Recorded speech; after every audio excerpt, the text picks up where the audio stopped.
ನಿನ್ನೆ ನಾನು ಡೆಲ್ಲಿಯಿಂದ ಬರಬೇಕಾದ್ರು ಹುಬ್ಳಿಗೆ ಬಂದು ಶಿವಮೊಗ್ಗ ಬಂದೆ, ಬೈ ರೋಡ್ ಬಂದೆ. ನೋವಾಗುತ್ತೆ, ನಮ್ಮ ಶಿವಮೊಗ್ಗದಲ್ಲೇ ಏರ್ಪೋರ್ಟ್ ಇಟ್ಕೊಂಡು ನಮಗೆ ನಾವು ಇನ್ನೊಂದು ಕಡೆ ಹೋಗಿ ಬರೋಂಥ ಸ್ಥಿತಿ ಬಂತಲ್ಲಪ್ಪ ಅಂತೇಳಿ ಯೋಚನೆ ಮಾಡ್ತಾ ಇದ್ದೀನಿ. ನಾನು ಈ ಸಂದರ್ಭ ಇಷ್ಟು ಮಾತ್ರ ಹೊತ್ತೆ ನಾನು ದೊಡ್ಡ ತಪ್ಪು ನಾನು ಮಾಡಿದ್ದು ಅಂದರೆ ನಮ್ಮ ತಂದೆ ಮುಖ್ಯಮಂತ್ರಿಗಳು ಇದ್ದಾಗ ಶಿವಮೊಗ್ಗ ಏರ್ಪೋರ್ಟನ್ನು ರಾಜ್ಯ ಸರ್ಕಾರ ಮೇಂಟೆನೆನ್ಸಿಗೆ ಕೊಟ್ಟಿದ್ದೆ. ನಾವು ಎಲ್ಲ ಒಂದು ಕಡೆ ನಾನು ತಪ್ಪು ಮಾಡಿಬಿಡೋಣ ಅಂತೇಳಿ ಒಬ್ಬ ಸಂಸದರನ್ನು ನನಗೆ ಅನಿಸ್ತಾ ಇದೆ ಇವತ್ತು. ಯಾಕೆಂದರೆ ನಮ್ಮ ಏರ್ಪೋರ್ಟ್ ಅಥಾರಿಟಿ ಆಫ್ ಇಂಡಿಯಾಕ್ಕೆ ವಹಿಸ್ಕೊಟ್ಬಿಟ್ಟಿದ್ದಾರೆ ಪಿನ್ ಟು ಪ್ಲೈನ್. ಇವತ್ತು ಆದಷ್ಟು ಬೇಗ ಆಗ್ತಾಯಿತ್ತು. ಹಾಗಾಗಿ ಇವತ್ತು ಒಂದೊಂದು ಕೋಟಿ ಬೇಕು ಅಂದರೂ ಕೂಡ ಇವ್ರು ಕ್ಯಾಬಿನೆಟ್ ಮೀಟಿಂಗು, ಟೆಂಡರು, ಪ್ರೋಸೆಸ್ಸು. ನಾನು ಇಷ್ಟ ಈಗ ಹೇಳ್ತಾ ಇರೋದು, ಮೊನ್ನೆ ನೈಟ್ ಲ್ಯಾಂಡಿಂಗ್ ಫೆಸಿಲಿಟಿ ಇಲ್ಲ ನಮ್ಮಲ್ಲಿ.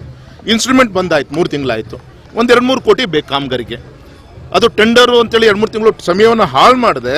ಇಲ್ಲಿ ನಿರ್ಮಿತಿ ಕೇಂದ್ರಕ್ಕೋ ಯಾರಿಗೋ ಕೊಟ್ಟರೆ ವಿತೌಟ್ ಟೆಂಡರು ಅವರು ಇಂಪ್ಲಿಮೆಂಟೇಷನ್ ಮಾಡಿ ಮುಗಿಸೋದ್ಲ ಹ್ಯಾಂಡ್ ಓವರ್ ಮಾಡ್ತಾರಪ್ಪ.